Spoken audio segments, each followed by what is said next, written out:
Hello and welcome to another video and podcast from fantasyfootballscout.co.uk. Here we look at the best captaincy choices for Gameweek 25. My name is Joe and joining me to look at the options is David. David, how are you?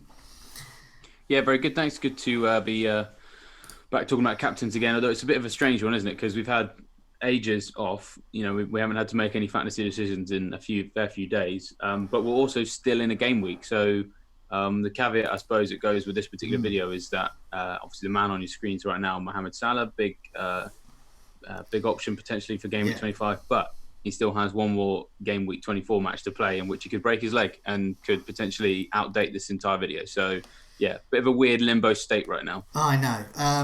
So in the game week we're currently in, Game Week 24, Mane off injured. Annoying for me as his triple captain. But I'll talk about it a bit more on the Scoutcast tonight. But the key phrase is something we had in our Meet the Manager video from Zofar666 Utkarsh. He was saying, analyse the decision, not the outcome. Mane, triple captain, was an absolutely brilliant move until he went off injured. Anyway, let's see if we can do better this time. Salah at home, possibly as a centre forward against Southampton. It looks the obvious pick.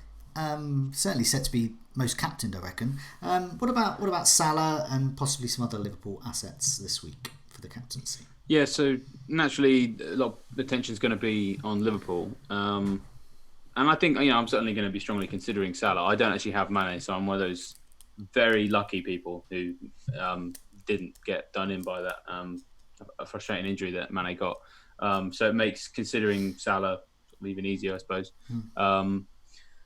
The thing is, so I don't know, I kind of feel like I often get the impression of I usually kind of like rubbish everything or I'm a bit too cautious or whatever. But there's a few things that kind of make me a little bit uneasy about captaining in this particular game, and I'll start with some positivity, right? So Salah, last 4 matches. Now, obviously, if you're listening to watching this after Wednesday night, these figures may be different because obviously you can't take into account the West Ham game. But 15 shots in a box in his last 4. Salah, that's the most in the league. Just 3 big chances, which is not really as many as we'd like. But shots on target, he's got 7, which is the third highest. So it's kind of business as usual for him. Anyone who watched the game against Wolves will know exactly what I mean by that. Consistently shooting all the time, probably even when he shouldn't be, when he probably should be offloading to someone else, a little bit selfish. Most of the time that leads to some goals. Obviously against Wolves, it kind of led to a lot of shots off target or shots at the goalkeeper or blocked when he could have just played someone else in. So, we're going to get what we usually expect from Salah at home against Southampton, I would suggest. As I said, hoping that he doesn't go off injured against West Ham because that really would just ruin the whole game week. But the reason why I think there's caveats for me is because obviously this game is, a little bit, after this particular game, there's only a few days between the West Ham game and the Southampton one. Klopp has already been moaning quite a lot about how often his players have to play. Salah's obviously been using the cup as well. So, I'm a little bit uneasy about Liverpool rotation between these 2 games. I think more so than anyone else because obviously they've played in the cup, then midweek and then at the weekend again. But the other thing that kind of puts me off a little bit is Southampton, as we've seen recently, I know they conceded 3 goals against Wolves. They proper mugged us off with that, those of us who went on McCarthy. But generally speaking, their defensive stats have still been really good over the last 4. There's a reason loads of us went in for McCarthy. And to be honest, I think McCarthy could come out of this game with a hatful of saves. So in the last 4 game weeks, in terms of shots conceded in the box, Southampton have conceded just 22. That is the joint second best in the whole league. So only Chelsea have conceded fewer shots in the box than Southampton over their last 4. For big chances conceded, 7. So that's the 5th best. So still pretty good. And then for XGC, it's 4.6. So they should have conceded 4.6 goals over the last 4 matches. That puts them about 5th or 6th. So either way, this isn't a team that's necessarily going to roll over. I know most teams tend to at Anfield. But, there are some teams that can be very good at frustrating Liverpool. And I think that Southampton, facing a Liverpool team that could be a little bit jaded, a little bit tired from a lot of football, I wouldn't be very surprised if this was quite a tight game in which it's a 1-0 or 2-1. They maybe need a goal from a Henderson or a Van Dijk and isn't quite as open as we like. So, yeah, I have some concerns about Southampton. I don't know if you echo those, Joe. I think that Danny Ings is capable of scoring against them, so that would first of all put me off captaining a Liverpool defender. Although Alexander-Arnold does have assist potential. I don't think there's going to be rotation in terms or rest for Salah or Firmino. So I think it's very, very likely they're going to be without Mane. I cannot see him, outside of the cup, the domestic cup. I can't see him rotating. Being without two, of his top three players up front. One thing I did look at though, there's been 3 fixtures this season where Mane has had reduced minutes or not played at all, and game weeks 1, 16 and 24. Of those, Salah has scored 12, 13 and 2. So 1 blank, but that's 9 points average a match. Obviously, it's a very small sample size, but that's all we've got, because that's an indication of what it is. Of those as well, Firmino has scores of 5, 2 and 7. So that's a little under 5 points a match. So it's indicating that you're going to get some points possibly out of Firmino. But Salah has the possibility with 2 double-digit hauls over those that limited small sample size. But of course, this is before the West Ham game. So it's very likely Salah's going to be playing this week, hopefully up top, but without Mane. Let's see. Could be another thing to add to the. It could confuse the situation further, or it could add further fuel to that fire, which is Salah scoring lots of goals. I do agree though that Southampton are going to be potentially tricky. Last 4 away, they're the second best side in terms of goals conceded, and that was the thing really that got me. Yeah. So the bet it's here, away from home, so then there's less shame in sticking everyone behind the ball. I think that's the key thing. They conceded 3 goals against Wolves, and I watched extended highlights of that game. And even they were really in command of that game for large spells, and they just got caught on the counter-attack 3 times. But they were at home, so of course they were in form. So of course they're going to command the game and push forward to try and score against Wolves. Are they going to do that so much against Liverpool when they know they can rely on the pace of Djenepo, Redmond and Ings on the counter-attack? They're just going to sit deep. So, yeah, I think that for me is the key, is away from home especially. Yeah. They're a lot less ashamed of just sticking everyone behind the ball, which is what a team in their position should do, really. So, I mean, that's basically the decision we face. Salah is undoubtedly on paper, at home, to Southampton, without Mane. On paper, he's the best captain this week. But then you're betting against Southampton, suddenly defying their recent excellent away form defensively. So exactly. So that's suddenly, I see what you mean. Salah's not as good. He's my bus team captain at the moment. Yeah, same. So, yeah. But if I didn't own this guy, I might consider him. Aubameyang coming back. I'm right in saying that he's finally come back after his suspension. Finally, we're going to see him again in the Premier League. I don't know how he's going to fit in with Arsenal strikers, apart from Lacazette, doing really well. Martinelli's looking fantastic. Let's see how he's going to fit in. But away to Burnley, back from suspension. But it looks like the Clarets defence may have improved in time, but I'm not sure that's the case. But let's see.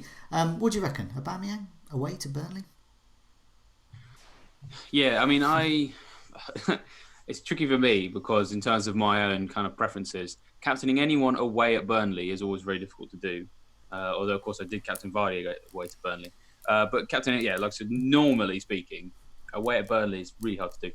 Captaining Aubameyang, also very hard for me personally to do because I don't trust him. And that's completely a gut thing. Because he's just enough times he's not delivered what he should do. And then he has delivered when you don't expect it. That is always going to kind of underpin my opinion of him. But yeah, I think so. There's 2 ways of looking at it with Burnley. 2-3 weeks ago, yes, they were looking terrible. So if you look at the last 4 matches, Burnley are in a really bad place for some of those defensive figures. So they're bottom of the league for shots conceded in the box. They managed to even overtake Aston Villa. I mean, that's impressive because Villa have really been bottom of that for a very long time. 9 big chances conceded was bottom 5 material. And then XGC 7.97 was the 4th worst. That's the last 4. But there have been some slight improvement in the last 2 because just 3 big chances conceded in the last 2 is joint second best. Shots conceded in the box is still in the bottom 4, 5, 23, but the big chances really had dried up. So it was that's what we kind of expect from Burnley, to concede a fair number of shots, but restrict them to low quality ones. And then XGC 3.92, so still bottom 5, is still not as bad. And of course, Pope has come out of both of those 2 games with double figure hauls in both of them. So this is kind of what I mean about, do I trust away at Burnley? There's a chance that they could get thrashed, because Arsenal, I think, have a pretty good record about beating Burnley. But at the same time, they could really hold out for most of the game, frustrate Arsenal. Maybe it's a 1-0 or 2-1, and Pope comes out with a third successive double figure haul since I'd sold him. You know how these things go. So then, and I think I take your point about Aubameyang. It's really hard to look at what his recent form is, because he's missed a fair number of games. Where's he going to fit in? Martinelli's looking good. In terms of his own last 4 matches, is 8 shots in the box. I mean, when you consider that's sort of like almost half the number Salah has had, half the number Firmino, almost half the number Aguero's had in that time. Danny Ings has had more than that. 8 shots in the box, 3 big chances. There's about 20 players who've had more than that. And then 3 shots on target is actually quite poor as well. There's never been a time this season when I've looked at Aubameyang's underlying stats and gone, I need him right now.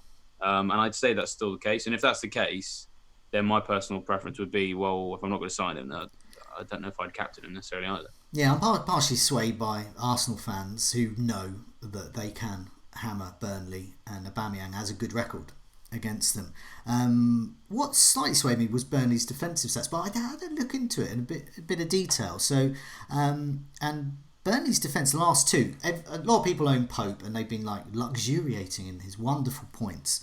But I looked at the previous 4 matches to that, and then the last 2. So 6 matches in total. So 4 and then last 2. So where Pope and the Burnley defence look good. So Burnley really have been overperforming last couple. So per match, this is game weeks 19 to 22. So that's 19, 20, 21, 22. Their XGC, the expected goals conceded per match, is 1.9. So expected to concede a couple.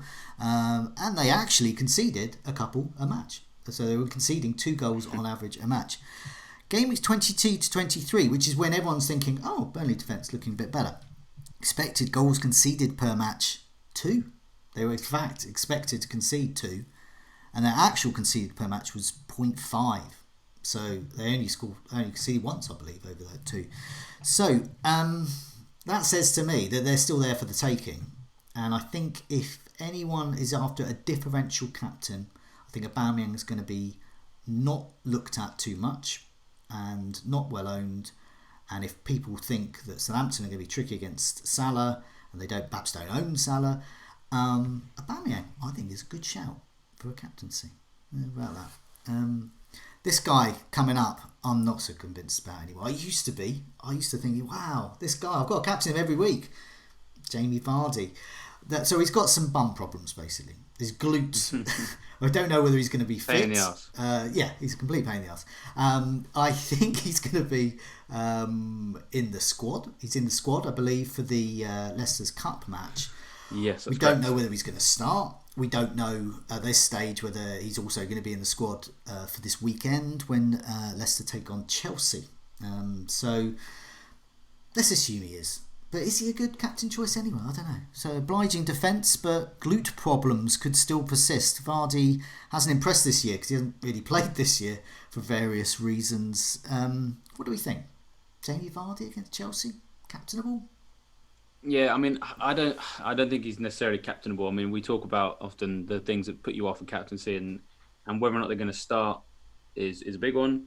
Whether or not they're going to kind of rediscover their form, having recovered from injury, is another one. I mean, I think he will start, but that's, again, just a hunch. And, of course, again, we have to just point out that when we're recording this is before Leicester play Villa. We know that he's going to be in the matchday squad for the Villa game. Rodgers described him as 80% ready, which for him is enough to at least include him in the squad. He might start, but my suspicion is that Iheanacho will, and he'll use Vardy as an impact sub. For all we know, he could suffer a regression, a recurrence of that injury midweek, and then he's just out of the window entirely. Alternatively, he could start against Villa and then aggravate it even more. So there's a lot of unknowns there. So at this current point, I don't think I'd go for him. There's been a lot of talk about how Leicester's attacking stats have actually been really good recently, but this is where you have to be careful about what you perceive to be the reason to captain someone. So the team doing well means nothing if you have the wrong player. And from what we can see, from what's been going on in terms of the quite high number of shots in the box that Leicester have had and big chances as well, that actually a lot of that is actually coming from Vardy, and actually is coming from the likes of Perez and Barnes. So in the last 4 matches, Vardy's just had 4 shots in the box, 2 big chances and 3 on target. And obviously that's going to be curtailed somewhat by the fact he had to come off injured. But then again, he came off injured, so then you have to count that against him. By contrast, Isaac Perez has had double the number of shots in the box as Vardy, from largely similar minutes, because Perez hasn't always necessarily played the whole game. So 321 minutes in his last 4, 8 shots in the box. Vardy 313, so only 8 fewer minutes, but 4 fewer shots in the box. 3 big chances for Perez and 6 shots on target. Again, double the number that Vardy's got. So if anyone's kind of feeling like Leicester could win that game, but you're uncertain about Vardy and you have Perez, I know that's quite a niche little market. This is a bold claim. I know what you're about to say. Yeah, then maybe. If I had to pick a free hit team for this week, I'd sooner have Perez in it than I would Vardy. Because they've very much been relying on him to sort of carry them a little bit whilst Vardy hasn't been around. And yes, fine, if Vardy's going to be involved in this game, then fine, Perez isn't going to be on the penalties. But, he's only had 1 penalty, so he's still had another 7 shots in the box, and Vardy's just had 4. So there's a lot to like about Perez, and I feel annoyed with myself because I've actually noticed him doing quite well in some of the tables that we look at over the last sort of 4 or 5 game weeks when I've needed someone like him. In the end, I went with Salla, but I kind of went, he's not nailed on, and that was a bit of a lazy approach because actually right now I think he is, and I think he has been for a fair while. So yeah, I quite like the look of Perez. I would err on the side of caution with Vardy, but I think really let's see what happens in the EFL Cup. Well, I'm going to pour a bit of caution on Perez, not because it's Perez. I do agree. I think his stats and performance have really improved, but it's more Chelsea away have actually looked quite good defensively. So I mentioned that Southampton were the second best team over the last 4 away matches in terms of expected goals conceded. They're the second best. So they're expected to concede 3 in the last 4 away matches. Not bad for an away side. But top is Chelsea, 2.7 expected goals conceded. So Chelsea at the moment, if we to favour the expected goals conceded stats, they're the best side defensively away from home. Which makes me think that it won't be such an easy game compared to, say, for example, 10 men against Southampton or West Ham, or 10 men Newcastle, or 10 men Newcastle, or West Ham may as well be 10 men. I've only got one good player really, Mark, and that's Mark Noble at the moment. So not keen. Let's move on. Man City's Aguero and KDB against Spurs. So another away match that's quite tricky to call. So Chelsea visiting Leicester. That's hard to call for the home and away side. This one as well. Man City against Spurs. I guess Man City are obviously the favourites, but it's Mourinho, top 6 side. Yeah, what do we think? City asset? So I think I'm sort of increasingly coming around to De Bruyne possibly as a captaincy. But if I had Aguero, I would be quite excited about this particular game. Spurs defence since Mourinho came to the club hasn't really improved anything. I think it's just 2 clean sheets since he's arrived. And in the last 4, they've conceded 39 shots in the box, and only Villa and Burnley have conceded more shots in the box than Spurs. So if you've been allowing that many shots in the box over your last 4, and you're about to face the team that has the most shots in the box in the league, that's normally quite ominous. If it wasn't Spurs and it was another team like a Bournemouth or Villa or Burnley, and they'd come into a game against Man City with that sort of stat, you captain them every time.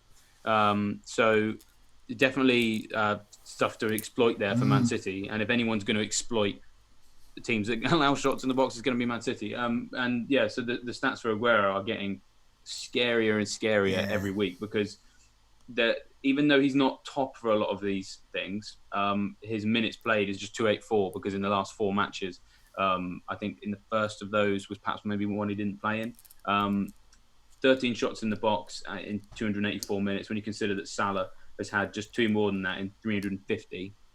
It's quite, he's having a lot of shots in the box, 7 big chances. It's the joint most in the league, level with Jesus. I'll come on to him in a minute because he's precisely the kind of like the caveat. But shots on target, Aguero 10, top of the league, 284 minutes. So if we last season we found a lot of success with a very binary system of just find the guy who's shooting the most in the box, who's having a decent number of big chances, and they're all on target against a team that's allowing lots of shots in the box. Tick. There we go. Job done. Captaincy done. Right. If we were to take that approach that we found a lot of success with last season, it hasn't really quite worked out every week this year, but it has had success in the past. If you take that approach to this situation and you're confident Aguero is going to start, he's a bit of a no-brainer. But of course, is he going to start? That's always the question you have to ask. But on current form, he looks like he probably should. Some decent stats for Jesus in the last 4 matches, but in his most recent match, the one where actually Aguero didn't start and came on and scored, the Sheffield United, we didn't really look that good, and he missed a penalty. So, Guardiola famously quite ruthless. You have 1 or 2 bad games, you maybe lose out. So I think I'd be quite confident the form Aguero is in that he starts this game. Yeah. And with as I said, the shape that Spurs defence is in, then I wouldn't be surprised if he comes away with a double-figure haul. And then the reason I say it's ominous is because he's still under that radar. He's still only really owned by quite brave managers like Late Riser. And, it's at a time when people can't necessarily get him in one move as well. So if you have Aguero, let's forget sort of stats for a second and we think about opportunities to go up the league, as, again, that's mentioned Late Riser, like his tactic. In a game week where Salah looks all right, but, Southampton could frustrate. Burnley look like they could concede, but Aubameyang's untrustworthy. Vardy's in a situation where we don't know what form he's going to be and we don't know if he's going to be fit. So there's 3 big names right there that all have quite big caveats. You captain Aguero and you're laughing because if the chances of those 3 players I've just already mentioned having a bit of a, an all right game, 5 points, 6 points, and Aguero gets a 12-pointer, then it's everyone who captained him for his most recent hauls. You get that rank rise again and again and again. Yeah. So massive opportunity, I think, for Aguero. De Bruyne, it's obviously less of an opportunity because he's so widely owned. And the interesting thing is, in the last 4 matches, he's had no shots in the box, no big chances, very creative, but yeah, he's not. I guess it's because Aguero's been playing a bit more, even though he's only had 3 starts in his last 4. But nevertheless, yeah, KDB tends to. I always find him towards the end of matches as well. If no City players scoring, I feel like KDB's sort of like, I'll do it then. If no one else will, I will because I can. And I just feel like with him, he can do anything at any moment. But I think, yeah, I agree. Aguero, stats-wise, absolutely amazing. Last 4 matches, expected goals. He's meant to have scored 3.92. So he's expected to score 4 goals there. In fact, scored 7 over that time. I think, yeah, I suppose some people say he's overperforming, but that's what the top players do. They're always gonna score more. World-class players always do that, don't they? The fact that he's just, bare minimum, you're getting basically a goal a game, bare minimum, says to me good. For me, I think you've mentioned about Late Riser getting him in, captaining him. That was against Villa. I think that was an astute move because for 2 reasons. 1, Aguero. 2, because it's Villa's defence. This time it's Spurs' defence, so obviously they're obliging, but are they as obliging as some of those relegation battling sides? I actually think Gameweek 26, when we could do our next captaincy video, when Man City are at home to West Ham, that could be Aguero o'clock for the captaincy. So for me, good player to have this week. I don't think he's got it for me for as much as Salah, but yeah. A reasonable option. Hey, let's scrape the barrel. Let's go down to the barrel scraping. Well, yeah. I was looking at appropriate noise.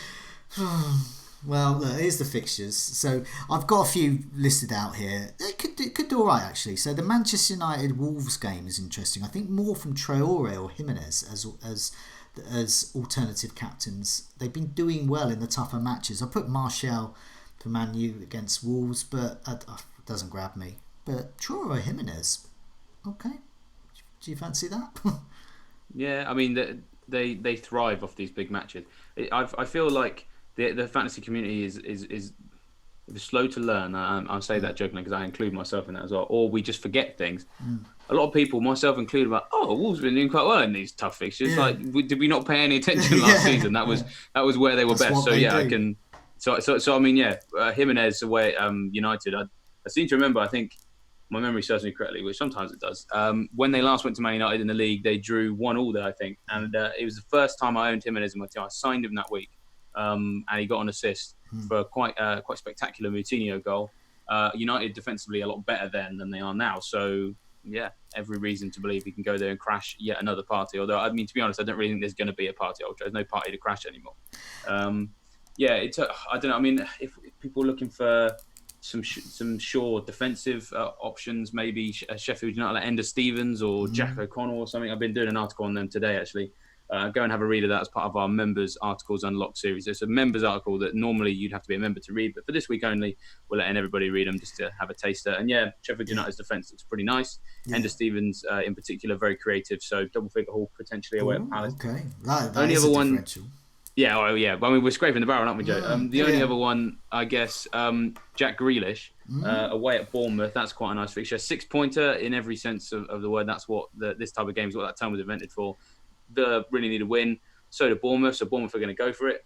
They're defensively not that great. It's going to be a lot of space to exploit. And when Villa tend to score, it's usually through Grealish. So again, the caveat, of course, with that is that he could get injured in the cup. But let's say he doesn't. Then I think he's on for a decent haul.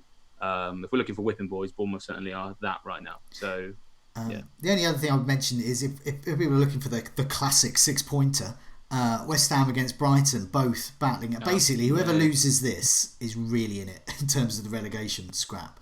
So Haller and Maupay. So we're talking average strikers for below average sides. West Ham are basically Mark Noble and 10 blokes on holiday.